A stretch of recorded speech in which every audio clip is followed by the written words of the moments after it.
Salut à tous, alors c'est Frédéric Delavie. Alors ce soir, je voulais faire une petite vidéo, encore une réponse aux questions, hein, comme pas mal de gens me posent des questions. Alors depuis que j'ai fait les premières réponses aux questions, là tout le monde m'en pose.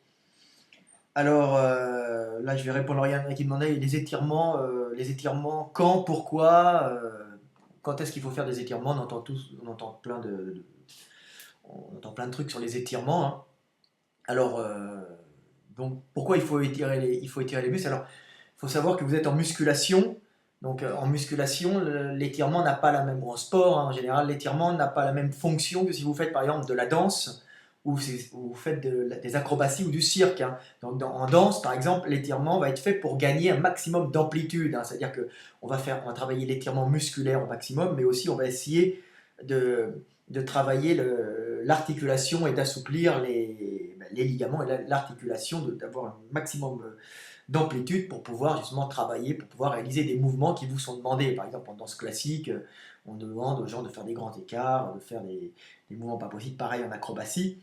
Donc, ce n'est pas du tout la même fonction, hein. Nous, on est en musculation, on est en sport, hein. Donc, on ne cherche pas à étirer les ligaments. En plus, si vous étirez trop les ligaments en faisant trop de stretching, hein, d'étirement, bah, vous risquez de les distendre, hein, et après d'avoir du jeu, hein, dans l'articulation. C'est pas top, hein. C'est-à-dire que si vous courez, il suffit que les muscles se détendent un peu, et bah, vos ligaments qui maintiennent en dessous l'articulation bien fixe, hein, bah, ça va bouger et puis vous risquez des blessures, hein.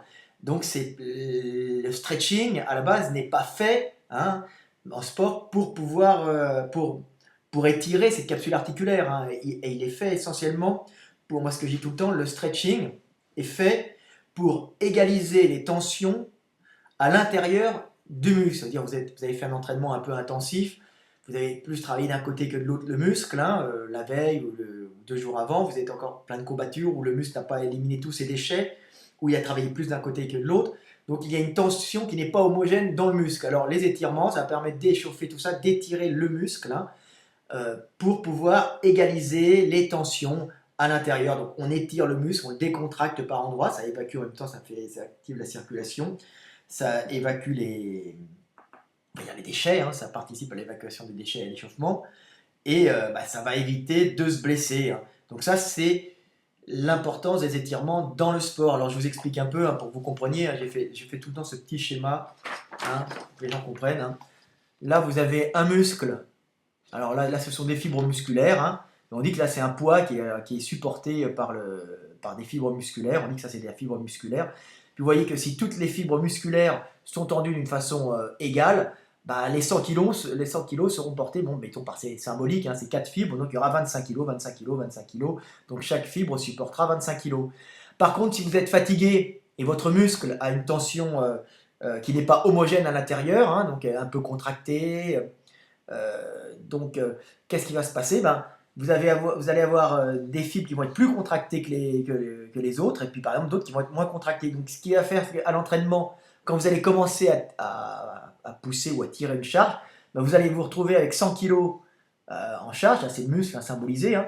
Puis quand vous allez commencer à tirer, ben, comme il y a des fibres qui sont plus tendues que les autres, ben, c'est par exemple ces deux fibres-là qui sont sur le côté qui vont supporter les 100 kg. Donc elles auront chacune 50 et 50 dessus, hein. C'est symbolique, hein. Donc elle risque de casser, à ce moment-là, il claque, c'est la rupture, c'est la blessure, hein, parce que le muscle est fait pour tirer d'une façon homogène. Donc les étirements sont faits justement pour équilibrer les tensions au sein du muscle. Ça, c'est la principale fonction du stretching quand on fait du sport, hein, et en même temps chauffer. Donc quand est-ce qu'on fait du stretching?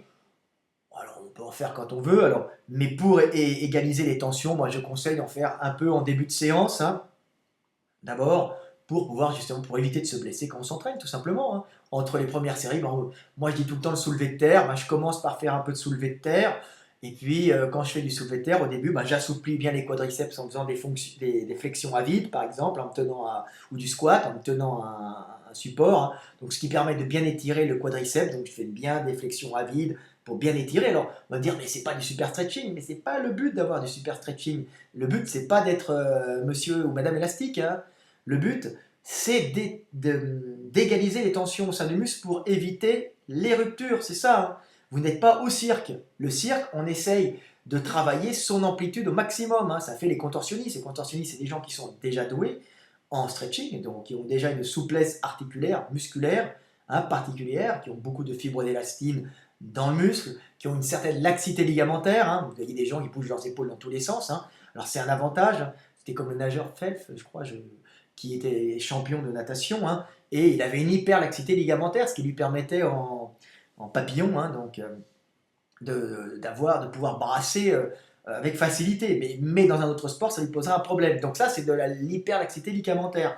C'est pas ce que vous recherchez, vous. Nous, on recherche au sport, que ce soit en athlétisme ou rugby, ou ailleurs, à égaliser les tensions dans le muscle. Donc vous savez, un muscle qui est un peu dur, quand vous faites du soulevé de terre, ben, faites un peu de soulevé de terre jambes tendues au début. Hein. Comme ça, vous allez étendre un peu les muscles, hein, légers, vous allez égaliser les tensions dans le muscle pour avoir des muscles qui tirent tous en même temps et pas avoir la moitié du muscle qui va se retrouver avec toute la tension et ça va être la rupture. Alors, au mieux, une petite rupture musculaire, après ça va être une grosse rupture musculaire et puis ça peut aussi entraîner tout le tendon des fois parce que le tendon va être tiré que d'un côté puis il va s'arracher d'un côté et hop, vous allez vous retrouver avec le tendon qui va lâcher, là c'est l'hôpital. Hein. Donc voilà à quoi ça sert, les étirements. Alors vous pouvez aussi en faire un peu après l'entraînement pour bien étirer, pour évacuer les déchets aussi. Mais bon, moi je fais surtout en prévention. Je ne suis pas un as du stretching, j'explique simplement la base, c'est égaliser les tensions dans le muscle. Alors si vous voulez en faire un peu à la maison, c'est vrai que ça va étirer les fibres de collagène quand tout va se refaire, hein, quand vos muscles vont se refaire. Donc on peut en faire un peu après l'entraînement, on peut en faire un peu à la maison. Mais pareil, le but n'est pas de devenir extrêmement mobile. Ça, trop de mobilité, c'est dangereux. Hein. C'est tout le temps un juste milieu, comme dirait Bouddha, la voie du milieu. Donc voilà. Donc voilà à peu près pour le stretching. Après justement, j'ai eu des questions suite à la petite vidéo que j'ai faite sur les épaules de serpent. Donc les gens qui ont des problèmes pour développer les épaules. Donc j'ai beaucoup de gens qui m'ont appelé «Ah merde, putain, moi j'ai des épaules instables, qu'est-ce qu'il faut faire pour les épaules instables?» Alors déjà, les épaules instables, tout le monde ne sait pas ce que c'est qu'une épaule instable. Alors les épaules instables, bah, justement, il y a une hyperlaxité, elles peuvent être dues à une hyperlaxité ligamentaire. Hein. Donc ça, il y a des gens qui sont plus ou moins laxes, hein, au niveau des ligaments. Hein. Vous voyez ces filles qui des fois mettent le genou, vous savez, quand elles sont en... on voit souvent les jeunes femmes. Les jeunes femmes, quand elles sont pleines d'hormones femelles, ont souvent une hyperlaxité ligamentaire. Hein. Les jeunes femmes, ben c'est normal, les femmes vont accoucher, donc les femmes sont en général plus souples que les hommes, et en général ont plus de fibres d'élastine, et en général ont plus de laxité ligamentaire, ce qui permet, l'avantage, c'est quand elles vont faire un bébé, ben, le bassin va pouvoir s'ouvrir, hein, le bassin s'ouvre un petit peu, il y a des mobilités de tout ce bassin que l'homme n'a pas, hein. Une mobilité toute certes relative, mais quand même, le bassin s'ouvre un peu pour laisser passer bébé. Hein. Et le bassin avec le sacrum qui bouge. Hein. C'est tout un ensemble. Donc, quand elles vont accoucher, comme nos petits ont des gros cerveaux, hein, ce sont des petits en plus qui restent longtemps dans le ventre de maman. Donc, ils naissent avec une grosse cervelle.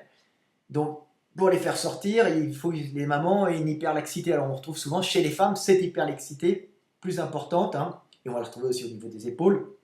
Vous voyez, je parlais de genou recurvatum, c'est-à-dire souvent le genou il part dans l'autre sens comme ça, paf, paf, chez les femmes. Hein.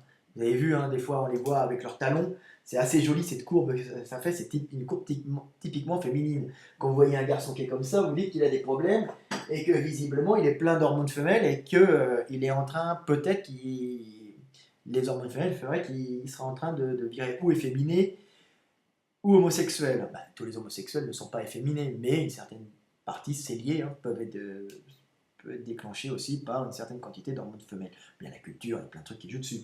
Donc vous voyez, un garçon efféminé, hein, et serait un garçon hyperlaxe, hein, plein d'hormones femelles, ce qui ferait qu'il ne serait pas plein de testostérone, donc pas agressif, pas les nanas, c'est très particulier. Donc voilà. Donc, pour l'hyperlaxité d'épaule, alors ça peut être dû à une hyperlaxité ligamentaire, hein, aussi une manque de tonicité musculaire aussi, hein, c'est-à-dire que les muscles de l'épaule ne sont pas assez toniques, hein, il faut les retendre, hein, les muscles profonds, hein, je ne parle pas du deltoïde hein, qui lui va remonter, et je vais montrer après, hein.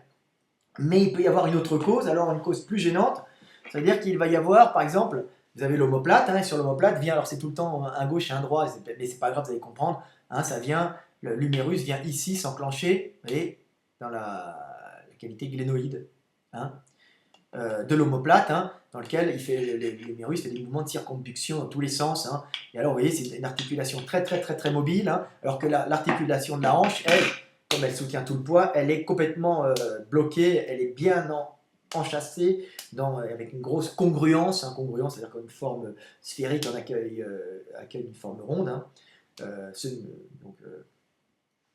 Donc, il y a une bonne congruence au niveau du fémur. Bah, l'épaule, elle, par contre, comme le bras doit aller chercher des objets dans tous les sens, en général, bon, on ne grimpe plus aux arbres, mais on va quand même en chercher partout, bah, c'est une articulation très très mobile, et en général, bah, c'est une articulation avec on appelle ça comment dire, stabilisée musculairement, essentiellement. Hein.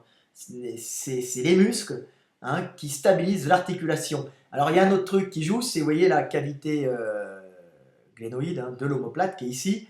Chez certaines personnes, elle peut être trop petite, hein, donc pas assez grande, et ce qui fait qu'il va y avoir en plus du mouvement, du jeu comme ça, hein, et que l'articulation peut ou passer vers l'avant ou passer vers l'arrière, ce qui est assez gênant. Alors, je ne me souviens plus des proportions, c'est souvent plus vers l'arrière. Alors par exemple, si vous avez une épaule instable, hein, quand vous faites du coucher, évitez de faire du coucher trop serré, parce qu'à ce moment-là, vous êtes couché sur le dos comme ça, hein, et vous allez avoir l'épaule qui va tirer vers l'arrière. Donc ça, coucher un peu plus large quand vous êtes instable d'épaule, évitez de passer serré avec des poids lourds, ça risque de basculer vers l'arrière. Pareil, je crois que l'épaule bascule vers l'avant aussi, ça peut être gênant dans certains moments. Vous voyez, on voit dans les films, les mecs, ils ont l'épaule qui sort et ils se la font remettre. Bon, dans la réalité, ça ne se passerait pas vraiment comme ça, et après, ils auraient du mal à bouger quand même. Mais bon, bah, c'est les films. Donc voilà, ça peut être dû aussi à un manque de surface ici, osseux, et au passage, je vais vous montrer ça aussi, il y a le labrum, c'est un bourrelet, hein, qui permet d'augmenter la congruence, un bourrelet fibrocartilagineux qui est autour, ici, hein, qui augmente la surface. Hein. Cette surface est augmentée par une espèce de bourrelet dans lequel vient s'ajuster la tête de l'humérus. Hein. Donc je vais vous montrer un peu tout ça pour que vous compreniez. Et après je vous expliquerai comment arranger tout ça. Voilà. Donc, vous voyez, hein, voilà, ça c'est le bourrelet. Hein, vous voyez un omoplate. Ok.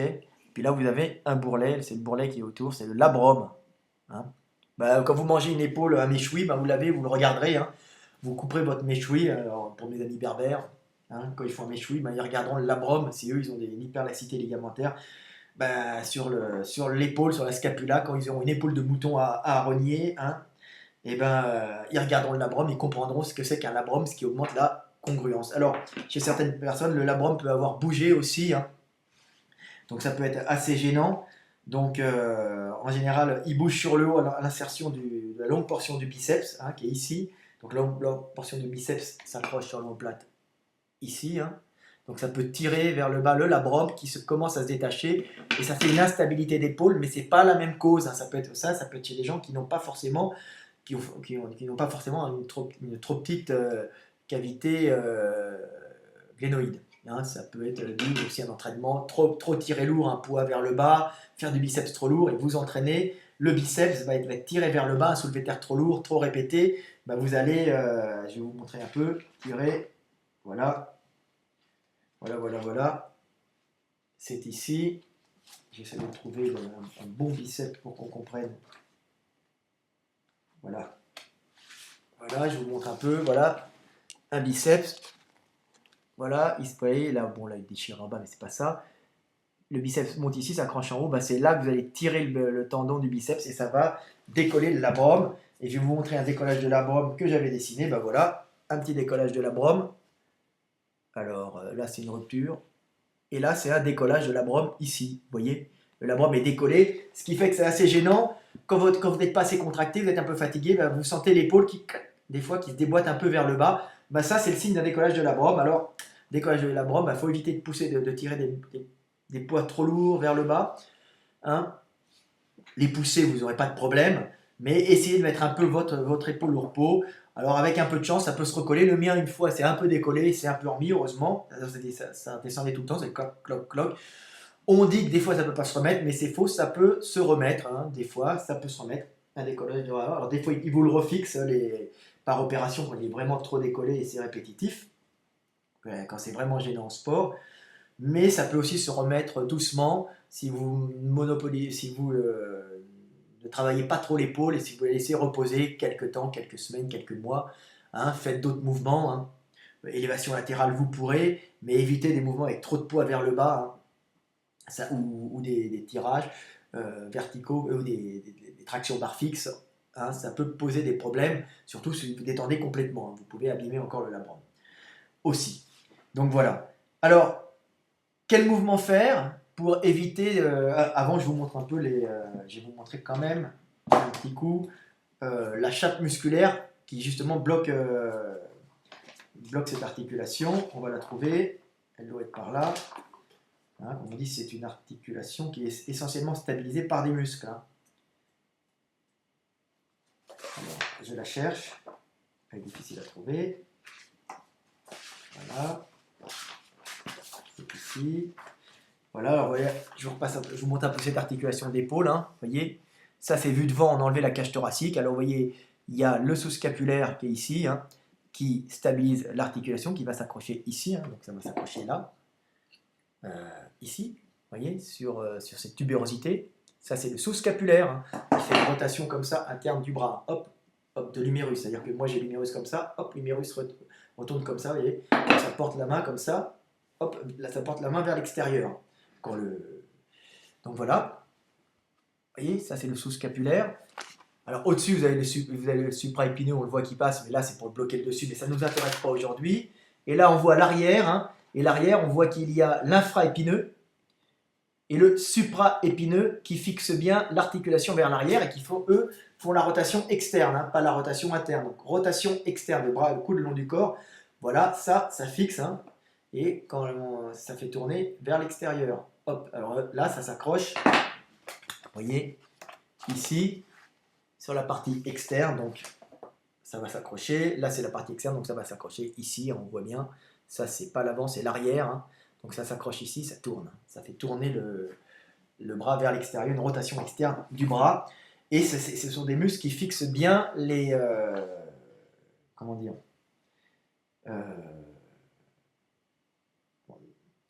l'épaule, ça fixe bien la tête de l'humérus dans la cavité glénoïde. Hein. Donc voilà. Donc ça, ce sont des muscles très importants. Il y en a un troisième et que peu de gens ont indiqué, qui fixe bien l'articulation et qui vient justement vous la bloquer, empêcher qu'elle descende comme ça. Hein. Et ça, c'est très très important à travailler, hein, comme muscle. Peu de gens le savent. C'est la longue portion du triceps. Alors, la longue portion du triceps, c'est celle-là, vous la voyez ici. Hein. Voilà. Et elle vient s'accrocher. Alors, je vais vous montrer ici, hein, c'est le triceps. Hein. Voilà. Alors,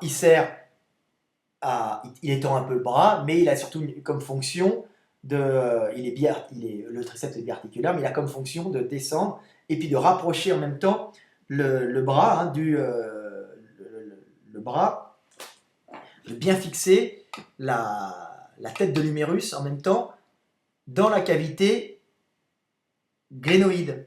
C'est vraiment important. Il rapproche les deux. Et ça, peu de gens le travaillent. Et c'est vraiment un mouvement qui est très important à travailler quand vous avez une instabilité. Donc, quand vous avez une instabilité, qu'est-ce qu'il faut travailler? Alors, je vous remonte juste le triceps, hein, pour vous montrer. Alors, vous voyez là cette face. Bah, ça, vous voyez, ce morceau d'os là qui est tiré. Bah, ça, c'est le triceps qui s'accroche ici, juste en dessous de la cavité glénoïde. Hein, de l'omoplate. Et ça, c'est le triceps qui s'accroche ici. Vous le voyez bien. Là. Hein, là. Ça, c'est l'insertion du triceps qui a tiré sur l'os et il avait un puissant triceps, ce monsieur. Hein. Donc, il faut bosser cette longue portion du triceps pour bien fixer. Alors, pour les gens qui ont une instabilité d'épaule, qu'est-ce que vous allez faire? Bah, vous allez faire le célèbre mouvement de l'autostoppeur. Alors, vous allez faire dans tous les sens. Hein. Alors là, c'est la solution. Alors, faire le mouvement de l'autostoppeur. Alors, je vais vous montrer un peu. Il est où mon autostoppeur? Je ne perds pas trop de temps. Ben voilà, le mouvement classique de l'autostoppeur. Voilà. Ben faites-le, voilà, pour travailler l'infraépineux. Hein. Comme ça l'infraépineux va tirer, va bloquer la tête de l'humérus dans la cavité glénoïde. Hein. Donc, on fait le mouvement de l'autostoppeur. Donc, on fait comme ça. Hein. Voilà. Donc on se met la poulie, j'ai déjà expliqué dans une autre vidéo, mais pour un autre truc, la poulie ici, on prend la poulie, maintenant les poulies sont réglables en hauteur, ou bien si vous n'avez pas, vous achetez un élastique, hein, vous allez prendre un élastique, vous l'accrochez dans une porte, hein, et vous faites comme ça, vous tirez comme ça, le coude le long du corps tout le temps, et vous faites ce mouvement rotation externe, hein, comme ça, vous voyez, hein, c'est rotation externe, donc je suis comme ça, c'est l'autre côté, c'est le mauvais côté, mais c'est pas grave, donc en faisant ça, vous voyez, hop, hop, hop, rotation externe de l'humérus, ce qui permet de travailler l'infra-épineux et de bien renforcer justement cette attache arrière, hein, de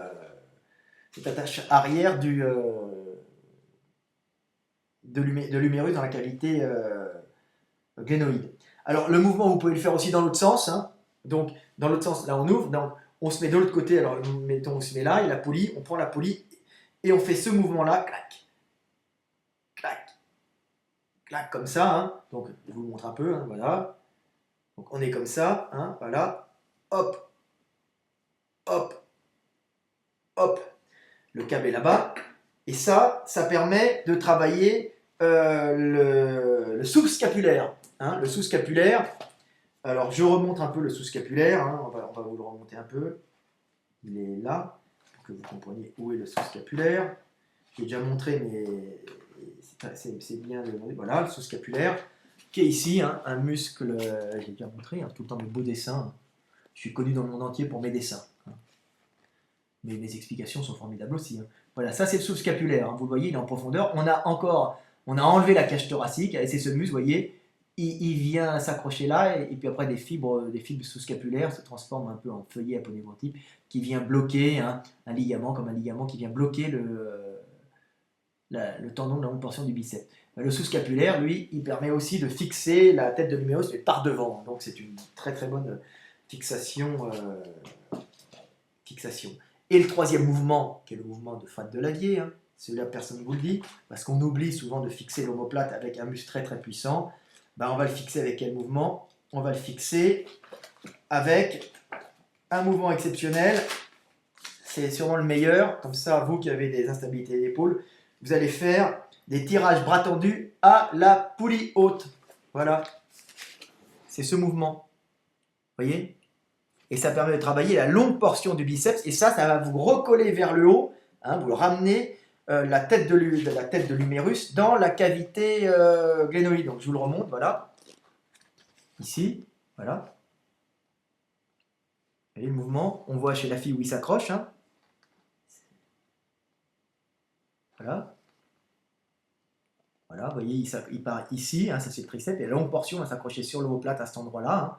Donc vous allez tonifier cette partie-là, hein, énormément, ça va vous faire une très longue portion, un triceps qui remonte vers le haut, et ça va vous fixer la tête de l'humérus sur la cavité glénoïde de l'omoplate, et ça va vous empêcher justement d'avoir trop des descentes vers le bas, et en même temps ça va vous la coller. Alors on voit ici le mouvement, ici, voilà le mouvement les gars, vous voyez, c'est ça qu'il faut faire. Hein, vous commencez en haut, bras tendus, vous descendez, puis vous pouvez fléchir un peu les bras, et ça c'est un excellent mouvement pour les muscles de la coiffe des rotateurs. On appelle ça la coiffe des rotateurs. Si vous allez vous passer des concours, les gens vous diront ah, il faut travailler, qu'est-ce qui est bien pour la coiffe des rotateurs? Alors, vous leur sortirez tous les petits mouvements que je vous ai expliqués, puis vous prendrez un peu les cours de Tonton Fred, hein, qui sont sûrement les meilleurs. Hein, même si ça ne fait pas cours de fac, mais c'est un sacré niveau. Donc voilà, donc quand vous voulez tonifier la coiffe des rotateurs, vous faites tout ça. Alors n'oubliez pas, il y a quel muscle à tonifier? Il y a l'infra-épineux, le petit rond. Alors le petit rond, je vous le montre parce que souvent l'infra-épineux et le petit rond sont souvent fusionnés dans la vie, hein. Alors voilà, vous avez l'infra-épineux et le petit rond, hein. Des fois, le petit rond, on le voit bien apparaître, c'est juste une fibre de l'infra-épineux, et il arrive fréquemment que ces deux muscles n'en forment qu'un. Mais bon, par exemple, chez moi, on voit bien le petit rond apparaître. Vous verrez beaucoup de bodybuilders qui l'ont, leur petit rond, parce qu'il est petit et rond en section, hein. Ça, c'est en anatomie. Donc, voilà, ça, c'est la partie arrière. Alors, il y a aussi dans la coiffe des rotateurs, je vous le redis un peu, le sous-scapulaire, maintenant on l'appelle le subscapulaire. Hein. Et lui, il est sur la partie interne de l'omoplate, là, ici, là. Vous voyez, hein, vous regardez, c'est des gros steaks quand même. Hein. Toute la partie interne ici est faite pour accueillir le subscapulaire, donc rotation interne. Et toute la partie externe du dos, là, c'est l'infra-épineux, avec le petit rond, hein, cette partie-là. Ici, c'est le grand rond, mais il a une autre fonction. On n'est pas là pour bosser le grand rond. Il peut jouer aussi, mais c'est pas plus important. Et la longue portion du triceps. Hein, alors vous avez aussi là le supraépineux, mais le supraépineux, c'est pas l'important, c'est pas de le bosser. Vous pouvez le travailler. Si, allez, on va quand même le rajouter. Après avoir fait ça, pour des mecs qui ont l'épaule qui part un peu vers le bas, hein, comme ça, bah, on va tonifier en travaillant le supraépineux. Bah, le supraépineux, on va le travailler comme j'ai dit d'habitude, penché sur le côté comme ça avec un haltère, et on monte comme ça latéralement. Alors on peut être presque allongé, on prend un petit haltère et on monte. On fait juste le démarrage, pas besoin de monter la main, le bras au maximum. Ça va vous tonifier le supraépineux, puis comme ça on aura fait l'entraînement pour bien travailler tous les muscles de la coiffe, des rotateurs, tous les muscles de la fixation musculaire de l'articulation de l'épaule. Hein. Après il y a le deltoïde, hein, il y en a d'autres, mais ça c'est les muscles profonds qui fixent bien l'articulation. Hein. Quand vous aurez un méchoui, hein, manger, hein, ben vous regarderez ça et puis vous verrez toutes ces attaches. C'est comme l'homme, hein. C'est la même chose, c'est juste les proportions qui changent, mais tous les muscles qui sont. Donc voilà. Qu'est-ce que je voulais dire? Alors les autres questions, j'ai des mecs qui m'ont posé des questions sur les pecs réticents. Alors, parce que j'ai parlé des épaules réticentes. Dans Unified, moi j'ai un problème, j'ai beau essayer de travailler les pecs, je prends tout en épaules. Hein, je suis large d'épaule, j'ai des grosses épaules, à chaque fois que je travaille, j'arrive pas à bosser mes pecs. Alors, qu'est-ce qu'il faut faire qu'est-ce qu'il faut faire comme exercice? On va pas en faire des masses. Hein. Déjà, on va essayer d'éliminer tous les mouvements de poussée style développé couché parce que vous prenez tout en pec. Hein. Donc, on va essayer de faire quoi? On va essayer de localiser tout simplement sur les pecs. Alors, comment on va essayer de localiser sur les pecs? On va essayer de localiser sur les pecs en faisant des développés avec haltère, hein, comme ça. Hein. Vous allez voir si vous sentez mieux. Si vous sentez mieux, c'est mieux. Pour vous testez, c'est à vous de tester. Hein. Vous allez faire des écartés avec haltère, alors c'est encore meilleur mouvement d'isolation, hein. Comme ça vous n'allez pas travailler les épaules, vous essayez d'écarter avec 2 haltères allongés ou inclinés, vous essayez de trouver l'angle qui vous correspond, hein. Même des fois en décliné, essayez de trouver l'angle, à chaque fois c'est l'angle qui vous correspond. Mais c'est vrai que toutes les poussées vous allez prendre en épaule, donc c'est pas valable. Vous allez essayer de travailler au câble, hein. Alors n'hésitez pas à prendre le câble double, faire monter par en bas, mais là vous allez travailler un peu les épaules. Alors, plutôt essayer de travailler comme ça, hein, au câble, prenez le câble d'en haut, câble d'en bas. Il n'y a pas grande chose à faire, c'est à vous de trouver la solution pour bosser. Mais essayez les machines convergentes, et c'est très très bon, vous avez les machines développées couchées convergentes. Alors il y a Hammer Strange qui fait ça, mais maintenant il y a aussi qui avait lancé la mode, mais il y a beaucoup de copies. Alors est-ce que j'ai de la machine convergente? Je dois avoir de la machine convergente ici à vous montrer. Voilà, nous avons de la machine convergence. Ça c'est pas mal, hein, pour localiser, hein, machine convergente. Vous pouvez la faire main par main aussi. Alors là, elle est couchée, mais vous pouvez la voir aussi inclinée. Hein. Des très bonnes hammer. Vous pouvez travailler. Alors essayez de bien régler le dossier en fonction de ce que vous aimez, ce que vous sentez. Et puis vous allez faire de la machine convergente. Hein. Convergente, c'est-à-dire qu'elle ne passe pas vers l'extérieur. Là, vous allez bosser en triceps, un peu avant d'épaule, et vous n'allez pas sentir les pecs. Il faut bien terminer le mouvement et bien étirer au départ, hein, pour bien sentir le pec. Hein. Donc, bossez-les en unilatéral, hein, des fois, pour mieux le ressentir. Alors, vous commencez d'un côté, après vous commencez de l'autre. Ça, c'est pas mal aussi. Sur les convergentes. Vous pouvez faire du câble en unilatéral aussi, hein. Vous accrochez d'un côté, puis là vous essayez de sentir l'angle qui vous correspond vers le bas, vers le milieu, vous prenez un câble, vous le réglez à la hauteur que vous sentez. Vous allez sûrement trouver, il faut trouver l'angle qui vous correspond. C'est vrai que c'est gênant, hein. Il y a des bodybuilders comme ça qui arrivent à faire des épaules énormes et qui ont du mal à travailler les pecs. Hein. Donc je me souviens de Denis Andala qui faisait les championnats avec moi. Lui, il avait des épaules énormes, mais au coucher, il était tout le temps plat. Ici, il n'arrivait pas. Il prenait des épaules d'Hercule, quoi. Alors que moi, je prenais tout en peg, j'avais 2 boules ici, et puis j'avais rien qui arrivait en épaule. Vous voyez comme quoi ça varie selon les gens. Donc voilà. Bon, pour le bas, comme je dis, essayez les dips, hein, si vous voulez. Hein. Donc, étirez-les bien, poussez, même faites de la demi-amplitude si vous voulez. Hein. Comme ça, vous ne bossez pas les triceps, faites juste des petits mouvements courts. Hein. Essayez les pompes, c'est pas mauvais. Hein. Si vous avez du mal à choper des pecs, vous pouvez essayer la pompe. Hein. Essayez les pompes à la maison en plus, ou bien après une série de pecs, par exemple, vous essayez de la pompe, ça peut parfois marcher, mais c'est pas forcément. Un truc qui est pas mal, c'est le câble. Alors c'est surtout valable pour la partie haute des pecs. Si vous avez du mal à travailler la partie claviculaire du pec, hein. Alors ça, en général, les gens qui prennent des grosses épaules n'ont pas forcément la partie claviculaire. Bah, vous prenez le câble en bas, en prise marteau, hein, la machine derrière, puis vous montez devant comme ça. Alors plus vous montez vers l'intérieur, plus vous allez travailler le faisceau claviculaire du pec. Alors on prend la machine. Je dois avoir le dessin quelque part. Je l'ai montré dans une dernière vidéo là récemment, mais pour d'autres problèmes. Je regarde un peu.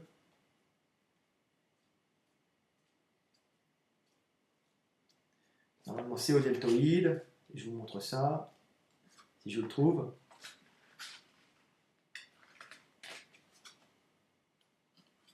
Et ben, j'ai du mal à le trouver. Voilà, c'est celui-là. Hein.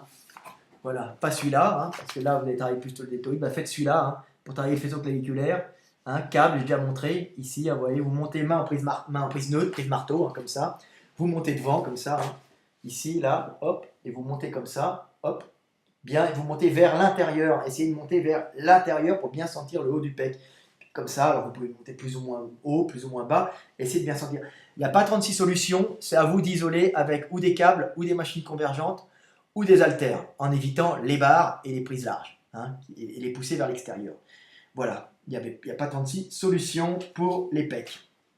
Maintenant, qu'est-ce que j'avais encore? Une dernière question, parce qu'on ne va pas y rester des plombes. Et les gars me posaient la question sur la prise de main, les problèmes de prise de main, prise de coude, quand ils prennent des barres. J'en ai une dernière aussi. Donc les problèmes de prise de main. Alors, j'ai un petit schéma qui est là, qui est intéressant à voir sur les prises de bras. Alors, les gens ont souvent des problèmes pour récupérer. Alors, effectivement, les gens ont souvent des problèmes pour récupérer des barres droites. Hein. Beaucoup de gens, alors pas moi, hein, ont des problèmes parce que moi, je suis ce qu'on appelle un hyper supinateur. Donc, je peux supiner parfaitement vers l'extérieur. Mais par contre, je ne pourrais pas bien, je serais moins bon en hyper pronateur, c'est-à-dire la prendre, tu vois, la fonction de prendre. Supination, c'est ça. Pronateur, c'est ça. Hein, c'est écarter la position. Là, je suis en supination. Là, je tourne, je suis en pronation. Hein, vous voyez, pour les gens qui ne comprennent pas, parce que j'ai souvent des débutants qui sont là. Voilà, vous avez un numérus, hein, vous voyez, ici. Alors, vous voyez, c'est là. Là, c'est comme ça. Hein, c'est ce bras-là. Hein, hop. Hein, il est plus petit, ça, c'est un bras de nain. Et ben, quand on fait là, vous êtes en supination. Et en pronation, vous voyez, là, il y a le radius qui tourne sur le cubitus, sur l'ulna. Hein, une espèce de mouvement comme ça. Alors l'ulna bouge un peu, mais vous voyez, il tourne. Voilà. Alors, ce mouvement, il y a des gens qui arrivent à bien tourner vers l'extérieur, d'autres moins. Alors ça a plusieurs raisons. Hein. Ça peut être dû à la rotation du... alors ce mouvement peut être limité, parce que vous pouvez avoir, vous voyez, l'humérus ici, alors voilà, ça c'est l'humérus. Hein. Il peut y avoir sur l'humérus, chez certaines personnes, vous avez votre épaule qui est ici, vous pouvez avoir, vous voyez ici, ça regarde vers l'intérieur du corps, et puis vous voyez ici l'articulation, hein, ça c'est la poulie, la trochlée humérale, hein, dans laquelle vient s'articuler, et là c'est où vient l'humérus hein, qui vient tourner dessus, hein, c'est la cupule de l'humérus qui tourne dessus. Hein. Vous voyez, c'est une petite boule cartilagineuse, et dessus, vous avez, voyez, regardez la forme que ça a, ici, hein, vous voyez, ça vient tourner dessus, hein, regardez, hop. Vous voyez le mouvement? Hop, hop, hop, hop. Hein. Donc, alors certaines personnes peuvent avoir, là, ça serait mon épaule, bah, certaines personnes peuvent avoir une rotation à ce niveau-là de l'humérus, au lieu que ça vous regarde directement en face, bah, ça peut être tourné légèrement vers l'extérieur, hein, ou légèrement vers l'intérieur. Donc, si c'est tourné vers l'extérieur, bah, vous aurez le bras plus facilement en supination, hein. C'est-à-dire qu'il y aura une rotation hélicoïdale dans le sens comme une hélice, hein, comme ça va être tourné comme ça, on pousse d'un côté, c'est-à-dire on tourne comme ça, on lui donne une forme d'hélice. Hein. Il a déjà une forme d'hélice, si vous remarquez, hein, puisque là ça regarde vers l'intérieur et là ça regarde devant, mais elle peut être plus ou moins accentuée selon les gens. Alors il y a des gens, ils vont avoir plus facilement la possibilité de tourner vers l'extérieur parce qu'ils ont justement cette rotation plus accentuée de la forme hélicoïdale de l'humérus. Hein. Alors par exemple moi. Hein. Alors, elle peut aussi être plus accentuée vers l'avant, donc le mec, par contre, pourra dans ce cas-là plus difficilement aller vers l'arrière. Par contre, il pourra mieux tourner vers l'avant. vous voyez, comme ça. Donc il pourra saisir quelque chose comme ça plus facilement, alors que moi je peux pas. Moi j'ai la main droite et par contre je peux tourner très facilement vers l'extérieur. Alors ça vient de la torsion humérale qui est différente selon les gens, hein. Et ça varie. Alors vous avez un autre truc qui peut jouer aussi dans la prise de barre, dans le fait de pouvoir être facilement en supination ou moins en supination, c'est d'avoir un valgum, hein, c'est-à-dire, alors je me souviens bien, c'est ça, hein, parce que je me souviens des fois les termes posent des problèmes, c'est d'avoir ici, vous voyez, la poulie, la petite poulie, la trochlée, hein. C'est-à-dire que l'articulation ici, au lieu d'être plus ou moins horizontale, peut être légèrement décalée vers l'extérieur. Ce qui fait que vous allez avoir le bras qui va partir. Vous savez, comme on voit souvent, les femmes ont souvent le bras qui part vers l'extérieur comme ça. En général, c'est pour s'harmoniser avec la forme du bassin. Comme les femmes ont proportionnellement le bassin plus large, hein, elles ont le bassin plus large pour faire passer des bébés, hein, naturellement, et une cage moins large, très souple, parce qu'à un moment, elles sont obligées de respirer avec cette cage, parce elles vont être remplies d'un bébé. Donc les femmes sont très souples, on la cage très souple en général. Mais bon, allez, on va pas parler de ça. Donc, comme elles ont une petite cage souple et un bassin plus large, en général, la nature a fait qu'elles ont elles ont l'axe du coude qui est légèrement vers l'extérieur, ce qui fait que quand elles ont les bras tombés, ben, ça ne vient pas cogner devant et ça épouse la forme de violon magnifique qu'elles ont, comme ça, cette forme de violon qui est faite pour laisser passer un bébé à l'intérieur. Donc le bras, hein, tout est question d'harmonie dans la vie, dans la nature, hein. Les femmes ont souvent ce coude qui part vers l'extérieur, qui est dû justement à cet endroit-là, hein. Vous voyez, alors là, c'est ce côté-là. Alors vous avez l'axe ici, c'est tout le temps le même, mais vous pouvez avoir un axe qui est légèrement vers le haut de cette poulie, hein. Donc j'ai fait un petit schéma. Alors ça va poser des problèmes pour les prises de barre droite, hein, parce qu'elles ne pourront pas pour récupérer la barre, puisqu'elles auront le coude qui part vers l'extérieur. Donc voilà, je vous montre, hein. Alors là, c'est un coude droit, hein. Ça, c'est moi. C'est un mec. Et là, vous avez un coude légèrement vers l'extérieur. Alors, c'est une femme, ou bien c'est même Gundil, hein, mon collaborateur, qui a ça aussi. Alors, vous voyez, hein, ici, c'est comme ça. Ben, vous voyez, l'axe peut être différent, hein, d'une personne à l'autre. Alors, qu'est-ce qu'il faut faire? Ben, quand vous avez ça, ben, prenez une barre coudée, hein. Si vous avez le coude légèrement à l'extérieur, voilà. Ou si vous êtes difficilement hypersupinateur, hein, et vous ne pouvez pas prendre de barre droite, ben, prenez une barre coudée. Voilà, je vous montre un peu les barres coudées, ça s'appelle. Voilà, il y a des barres, différentes barres coudées. Alors, vous prenez ça comme ça, vous n'aurez plus de problème, d'accord? Donc moi, c'est un énorme avantage, le fait d'être hyper supinateur, hein. Pour moi, je suis hyper supinateur, donc je peux prendre les barres droites. L'avantage, c'est quand il y a des concours de traction, quand il y a des concours supination, je suis un des rares à pouvoir prendre supination hyper large comme ça, parce que j'arrive à tourner les mains complètement vers l'extérieur, comme ça. Donc je peux choper des barres droites très larges. Donc à ce moment-là, quand il y a des concours en street workout, par exemple, des fois il peut y en avoir où c'est supination, ils n'indiquent pas la largeur. Moi, j'arrive, les mecs ils ne peuvent pas le prendre pas plus large que ça, ben moi je peux le prendre large comme ça. Et à ce moment-là, je fais bosser tout le dos. Donc voilà l'avantage d'être supinateur. C'est un avantage un peu con des fois. Mais bon, moi ça m'a fait gagner des concours. Alors, c'est à peu près tout. Donc j'espère que vous avez compris un peu les histoires de coudes, hein. Donc il peut y avoir une rotation externe, hein, comme hélicoïdale, plus marquée de l'humérus, hein, donc qui fait qu'on est supinateur plus que pronateur, hein. Mais il peut aussi y avoir un problème pour la saisie des barres, avec un angle plus ou moins marqué du coude. Voilà pour les problèmes de coude. Alors pour le dernier que je pouvais annoncer, c'est quoi? C'est le fait de... Oh, ouais, souvent les femmes, elles ont le coude qui part vers l'extérieur, mais c'est pas vraiment important. C'est un avantage, comme je l'ai dit dans les pompes, c'est-à-dire que vous pouvez bloquer complètement, vous avez le coude, être comme ça en pompe. Le mec est comme ça en. Alors la pompe, il peut être comme ça, on va dire au sol. Ben, l'avantage, c'est qu'il pourra, en se mettant comme ça, ben, il pourra bloquer, vous voyez, hop, et il se met comme ça, il pousse, et son coude va passer de l'autre côté parce qu'il a une hyper. En général, ça va avec des muscles longs, hein, puisqu'il y a un grand mouvement à effectuer, hein. Donc un mec comme moi qui peut difficilement étendre le coude, bah, vous voyez, j'ai des biceps courts, hein. Pourquoi? Bah, parce que mon biceps, il va pas très loin. Si vous voulez, le muscle à la longueur du mouvement articulaire qu'il va produire. Donc si le coude part en arrière, comme sur une jolie femme, hein, très souple, avec beaucoup d'hyperlaxité ligamentaire, bah, elle aura du coup obligatoirement un muscle long, parce que le muscle va s'adapter à un long mouvement. Hein. Il sera plus long pour produire un plus long mouvement. Hein, parce qu'il se contractera d'autant plus qu'il a un mouvement, donc il sera d'autant plus long qu'il a un grand mouvement à produire. Hein, c'est marrant à savoir. Donc un mec qui a des muscles longs en général, c'est un mec qui a ou une insertion relativement proche, relativement loin de l'articulation, hein, ou un grand débattement articulaire dû à une hyperlaxité articulaire. Hein. Donc voilà. Donc, vous voyez, hein, tout est lié dans la vie, c'est comme la politique, hein, comme mes vidéos de géopolitique que je fais. Hein. L'anatomie, la géopolitique, le monde, la nature, tout ça c'est lié. C'est-à-dire qu'on peut voir à travers la musculation, l'anatomie, on peut voir le fonctionnement du monde, parce que c'est un peu similaire. Donc voilà. Donc c'est à peu près tout. On m'avait demandé une dernière, ça fait 40 minutes, c'est un peu long les mecs. Hein. Une dernière, c'est comment, oui je suis débutant, comment ramasser une barre. Alors je vais ma marque, comment ramasser une barre.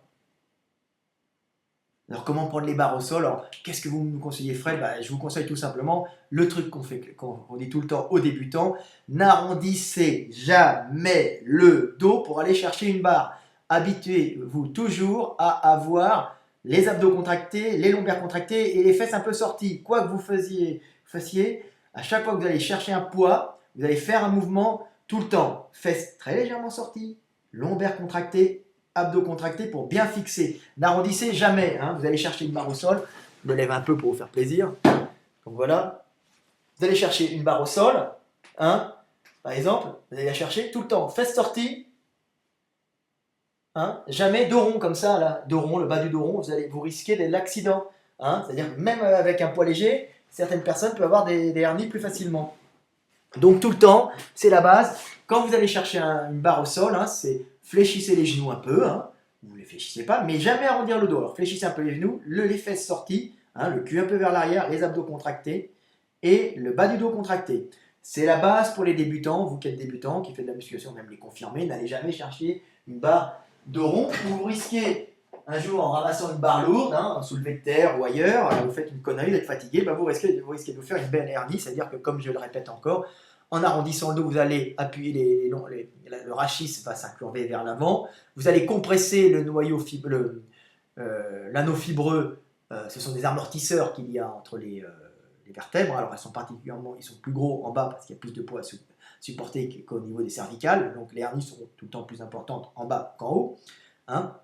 Donc, vous allez vous arrondir le dos. C'est un peu vieux avec une petite dégénérescence. Vous êtes jeune et con avec des poids lourds. Vous allez appuyer ici, ça va faire l'histoire du chewing-gum, hein, je dis tout le temps le chewing-gum, vous savez, les chewing-gums avec des gelées à l'intérieur, vous appuyez d'un côté, votre gelée va sortir, la gelée elle va sortir par derrière, hein, là, et par derrière qui est là, et elle va compresser les éléments nerveux, puis là, on voit bien la hernie, hein. Vous voyez, la hernie, il y a une compression, la hernie est sortie, et puis elle comprime les éléments nerveux, alors elle peut comprimer que d'un côté, comme elle peut sortir là juste derrière, alors comprimer les deux côtés, ça fait une bonne sciatique, alors ça peut se résoudre tout seul, mais en général, ça va diminuer, mais si ça ne diminue pas, ça peut faire des lésions nerveuses. Allez à l'hôpital, allez chez un spécialiste qui va vous l'enlever. Alors il faut faire des étirements, tout ça. Donc surtout, comme je dis tout le temps, n'arrondissez jamais le dos. Tout le temps, une fixation lombaire. Hein. C'est pour ça qu'il est important de travailler les lombaires. Et puis ça, on apprend ça aussi dans les gens qui font de la manutention, hein, pour tout le monde. Donc voilà, vous ramassez une barre tout le temps, fesses légèrement sorties, abdos contractés, lombaires contractés. Voilà. Bon, c'est à peu près tout. Bon, écoutez, 43 minutes. Allez. Salut les gars, c'était Fat de Lavier.